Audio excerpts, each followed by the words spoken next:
अपने पूर्व जीवन काल की।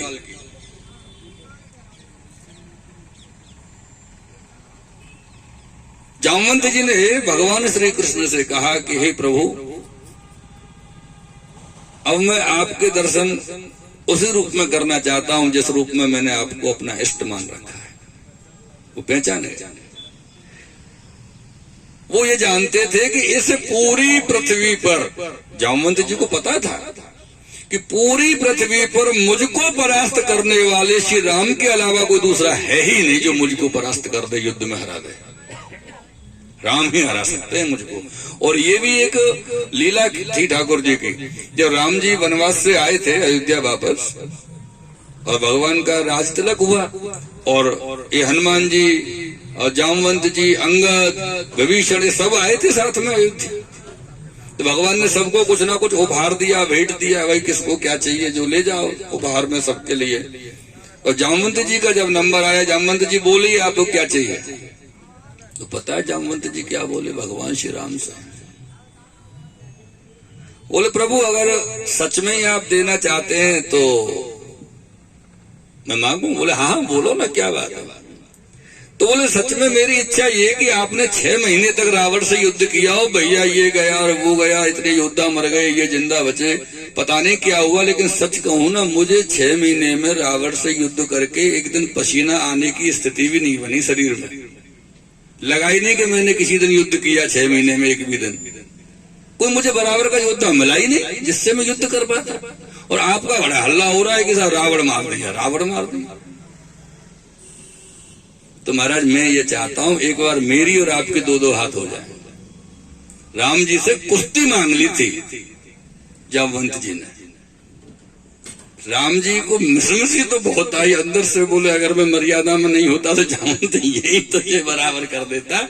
लेकिन राम जी ने कहा कि हे जामवंत, अगर इस वक्त मैंने तुमको मार दिया तो अपयश का भागीदार हो जाऊंगा। कि राम कैसा स्वामी था जिसने सेवक से अपना काम निकाल लिया और बाद में मार दिया। मैं ऐसा अपयश नहीं पा सकता। इसलिए मैं तुमको वचन देता हूं कि जब कृष्णावतार में आऊंगा तब तुम जैसे तुम्हारा मन करे मुझसे युद्ध कर लेना। तो जामवंत ने कहा महाराज तब तक तो मैं बूढ़ा हो जाऊंगा, और बूढ़ा होने पर मेरी शक्ति कम हो जाएगी, अभी तो मैं युवान हूं। पता है जामवंत जी की शक्ति इतनी थी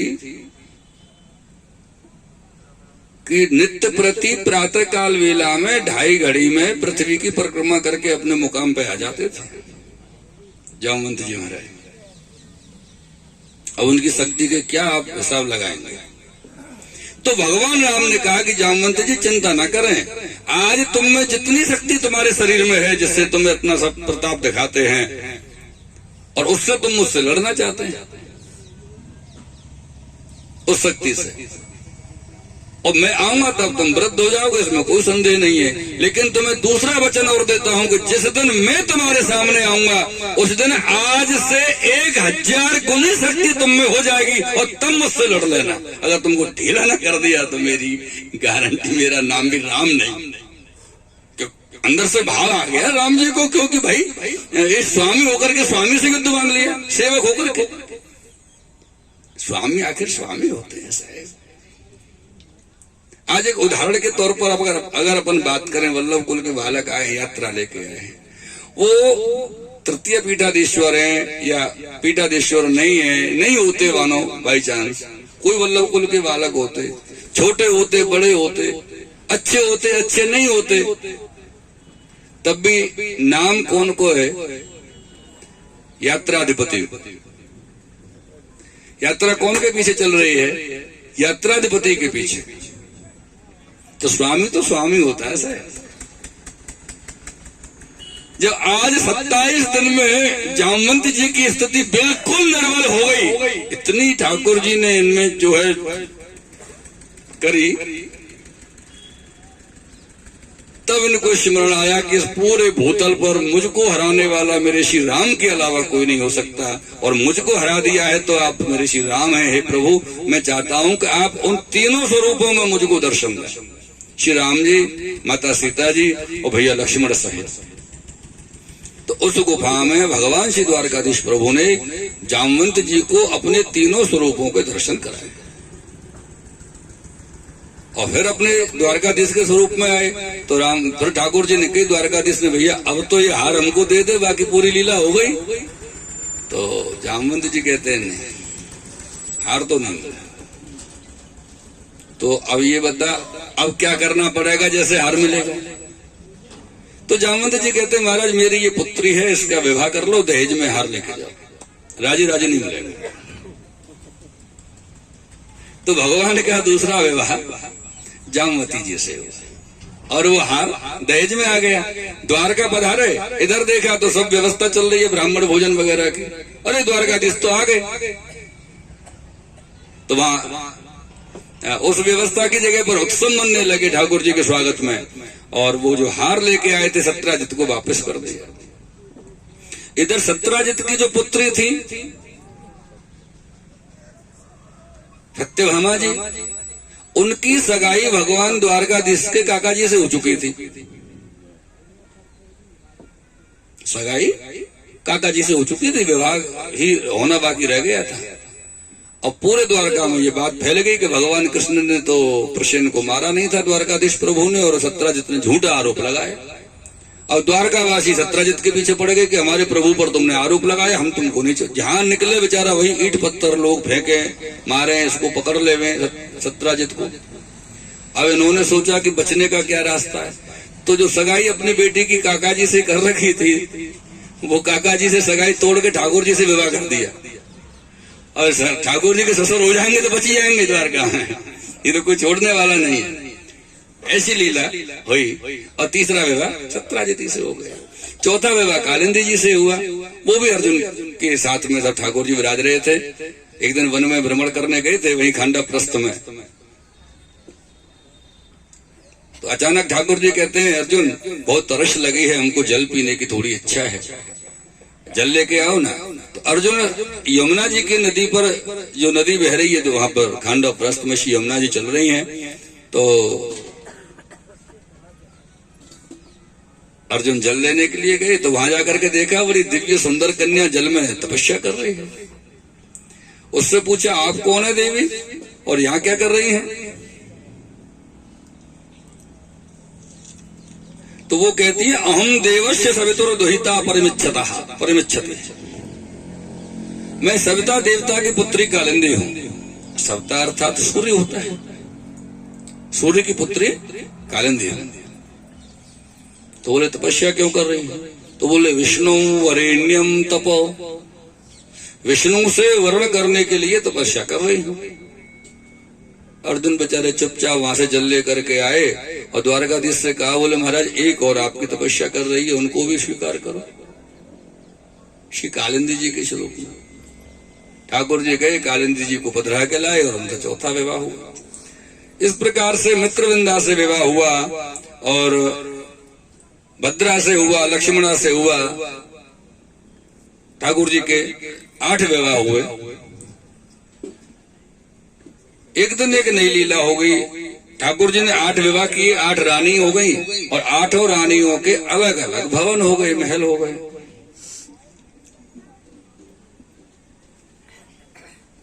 एक दिन श्री नारद जी महाराज स्वर्ग पधारे इंद्र के यहाँ।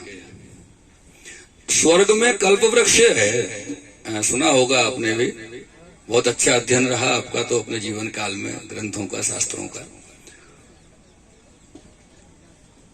तो जब नारद जी वहां से विदाई ले रहे थे स्वर्ग से, तो इंद्र देवता ने विदाई के समय स्वागत में नारद जी को कल्प वृक्ष का पुष्प दे दिया।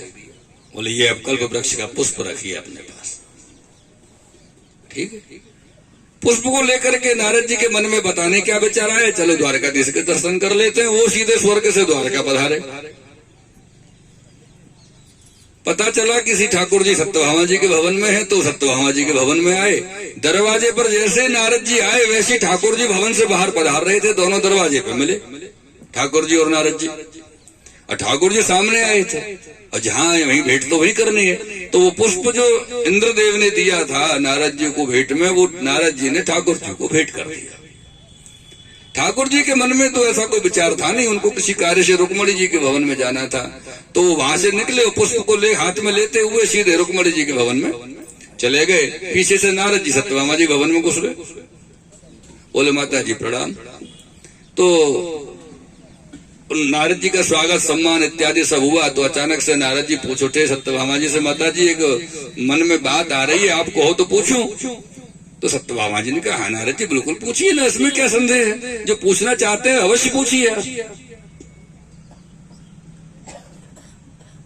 तो बोले संदेह ये है किसी ठाकुर जी, मुझको ऐसा लगता है, हाँ नारद जी ने कहा मुझको ऐसा लगता है किसी ठाकुर जी आपसे प्रेम नहीं करते, जानबूझ के लगा दे। तो सत्यभामा जी ने कहा आपको ऐसा क्यों लगा? तो बोले मैं अभी स्वर्ग से आया था, कल्प वृक्ष का पुष्प लाया था, मैंने ठाकुर जी को भेंट किया। अगर वो आपसे प्रेम करते होते तो वो पुष्प आपको भेंट करते, वो तो पुष्प को लेकर के सीधे पहली प्रथम पत्नी रुक्मणी जी के यहाँ चले गए, प्रेम तो उनसे ही करते हैं। ये नारद जी का विशिष्ट कार्य है। और उनका नाम क्या है? नारद। ना बराबर रद, यानी जिसके वाक्य को, जिनकी वाणी को रद्द करने की सामर्थ्य किसी में कभी भी नहीं, उनका नाम नारद। लोग तो इधर उधर की बातें करने वाले लोगों से नारद, वो नारद जैसा काम करता रहता है, इधर उधर फिरता रहता है, लेकिन नारद नहीं हो सकते साहब। नारद के नाम की बराबरी नहीं कर सकते, नारद जी की बराबरी करने की बात तो अलग है, क्योंकि नारद जी जैसा परम भक्त होना भी तो बड़ा मुश्किल है। इधर उधर की करने वाला भक्त कैसे हो सकता है? क्योंकि वहां नारद जी जो कुछ करते थे वो ठाकुर जी के संकेतक लीला ही जो उनको करनी थी, संकेत से, इशारे से, आज्ञा से करते थे। श्री नारद जी का ऐसा था। तो वहां पर नारद जी तो अपने जल और जो कुछ उनको सम्मान में मिला अरोगे, सत्यभामा जी को प्रणाम किया और पधार गए। फिर ठाकुर जी को कुछ याद आया, अरे मुझे वहां वापस जाना चाहिए, तो वो लौट के सत्यभामा जी के महल में वापस पधारे ठाकुर जी रुक्मणी जी के यहाँ से। जब वापस पधारे ठाकुर जी रुक्मणी जी के यहाँ से लौट के, तो ठाकुर जी के द्वारका में एक नियम था कि रानियों के यहाँ कि ठाकुर जी किसी भी महल में दिन में कितनी भी बार प्रवेश करें, उनका स्वागत एक ही राजसीय तरीके से होगा। ऐसा नहीं कि घर का सदस्य तो दिन में 50 बार हो जाओ, ऐसा नहीं। दिन में 4 बार आए तो भी वही स्वागत उनका होगा दरवाजे पर, और 1 बार आए तो भी वही स्वागत होगा। लेकिन अब की बार जब ठाकुर जी लौट के आए तो सत्यभामा जी ने स्वागत तो किया, लेकिन मुख मुद्रा कुछ बदली हुई थी, प्रसन्नता नहीं थी मुख पर। तो सत्यभामा जी से पूछा, सत्यभामा जी क्या हुआ? तो कुछ बोली नहीं। ना बोलना ही बहुत बड़ी समस्या है। श्री राधे, श्री राधे। तो 2-3 बार पूछा, कुछ बोली नहीं। तो नारद जी ने सेवकों से पूछा था, बोले यहाँ कोई आया था क्या? बोले जी महाराज नारद जी आए थे। तो बोले ठीक है, अब समझ में आगे क्या हुआ। अच्छा सत्यभामा जी ये बताइए कि नारद जी ने आपसे क्या कहा? तो सत्यभामा जी सीधे सीधे एक शब्द बोले, नारद जी ने कुछ कहा या नहीं कहा, मुझको मेरी बात सुन लो कि जिस वृक्ष का पुष्प लेकर के आप रुक्मणी जी के भवन में पधारे थे, वो वृक्ष ला करके मेरे भवन में लगा दो, तब तो मैं मानूंगी आप मुझसे प्रेम करते हो, नहीं तो कुछ नहीं। ठाकुर जी बोले वारे नारद जी आज तो बड़ी लीला कर गए आप। तो सत्यभामा जी को समझाया ठाकुर जी ने, लेकिन याद आई 3 हट जो शास्त्र में वर्णित हैं, बाल हट, राज हट और स्त्री हट। सर कटिया लेकिन हट न हट। सत्यभामा जी पड़ गई पीछे। ठाकुर जी बोले चलो चलते हैं, ठीक है। इसमें भी ठाकुर जी की लीला। अपने वाहन गरुड़ जी का स्मरण किया, गरुड़ जी पर श्री ठाकुर जी विराजे और सत्यभामा जी विराजी और चले हैं स्वर्ग के लिए। जब रास्ते में आगे चले हैं, इंद्रेण हट क्षत्रेण हृत कुंडल बंधुना, तो क्या हुआ कि एक भौमासुर नाम का दैत्य था। भौमासुर यथा हतो भगवता भौमो ये न चतास्त्रिय। वो भौमासुर का क्या एक संकल्प था उसके जीवन का कि जब 16,108 कन्या पूरी हो जाएंगी तब विवाह करूंगा एक साथ सबसे। तो वो क्या करता था, वन में चलने फिरने वाली स्त्रियों को उठा के ले जाता, अपने घर महल में उठा के ले जाता, वहां ले जा करके उनसे बात करता। हाँ, ये बताओ, पहला प्रश्न होता था भौमासुर का, आप विवाहित हैं या अविवाहित हैं? अगर किसी स्त्री ने कह दिया कि मेरा तो विवाह हो गया हमारा, तो जहां से लाया वहीं छोड़ देगा, जहां जाना है वहां जाए। और अगर उसने बोला मेरा विवाह नहीं हुआ, मैं अभी अविवाहित हूं, तो मैं विवाह करूंगा, यहीं रहो, ऐसा उसका संकल्प था। तो उसने ऐसे करके 16,100 कन्या एकत्रित कर ली, बस 8 बाकी रह गई। और आज वो ठाकुर जी के सामने आ गए। इस भौमासुर को इसकी मां पृथ्वी देवी, भौमासुर पृथ्वी का पुत्र था और पृथ्वी का इसको वरदान था कि जब तक मैं नहीं कहूंगी कि मेरे पुत्र को मार दो, तब तक साक्षात विष्णु नारायण भी मेरे पुत्र को नहीं मार सकते। ये वरदान था इसको, इसलिए निर्द्वंद घूमता था कहीं भी। अरे वह जो स्त्रियों को रखता था अपने घर में महल में, वहां उनसे पूछता, बोली आपकी क्या इच्छा है? कुछ भी, रोकने की, खाने की, पहनने की, कुछ भी इच्छा हो पूरा करने की मेरी गारंटी है। एक स्त्री ने तो बोल दिया था इसको, बोले महाराज अगर आप ऐसा ही पूछ रहे हैं तो इंद्र की मां अदिति के कान के कुंडल बड़े सुंदर हैं, मैं इंद्र की मां अदिति के कान के कुंडल पहनना चाहती हूँ। तो ये स्वर्ग पहुंच गया इंद्र के पास। बोले तेरी मां के कुंडल ला के दे। इंद्र बोला नहीं दूंगा, तो बोले मारूंगा। अब इंद्र को भी पता था ये मरने वाला तो है नहीं, इससे युद्ध करना ही बेकार है, अपनी शक्ति को क्षीण करना है। तो बेचारा अपनी माँ के पास गया, माँ के हाथ जोड़ के माँ से कुंडल लाया, अपनी जान बचाई, इसको दे दिए। और ला के इसने वो कुंडल एक स्त्री को दे दी जिसने मांगे थे कि चलो कुंडल पहनो, इंद्र की माँ अदिति के कुंडल पहनो। जब ये ठाकुर जी के सामने आया और ठाकुर जी से बोला, ओ भाई ये तेरे वाहन को रोक। ठाकुर जी ने रोक और सुन, ये तेरे पीछे जो स्त्री बैठी है ना, इसको मेरे पास भेज दे। ऐसे बोला ठाकुर जी से, तेरे पीछे जो स्त्री बैठी है तेरे वाहन पर, उसको मेरे पास भेज दे।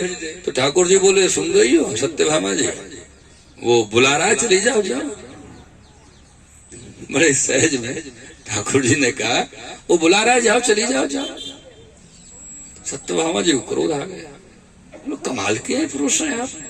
अरे कोई साधारण पुरुष की स्त्री को रास्ते में कोई चलता फिरता व्यक्ति कहे कि तेरी स्त्री को मेरे पास भेज दे, तो वो भी लड़ेगा, मरेगा, मर जाए, कुछ तो करेगा। आप तो कुछ नहीं बोल रहे, उसको बोल रहे जा चली जा, जब बुला रहा है तेरे को चली जा। तो ठाकुर जी बोले, भाई मैं क्या कर सकता हूँ, जब एक पुत्र अपनी माँ को बुलाता है तो फिर पिता को बीच में नहीं आना चाहिए।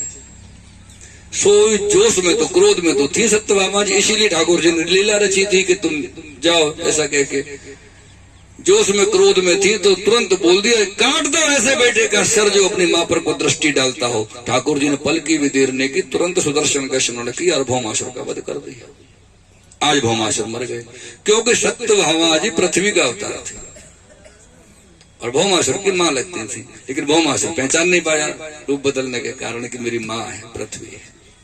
ये लीला ठाकुर जी को करनी थी। फिर आप पधारे उन स्त्रियों के पास जो 16,100 इसके यहाँ बंदी थी, उनसे कहा कि इंद्र की मां अदिति के कुंडल किसके पास है?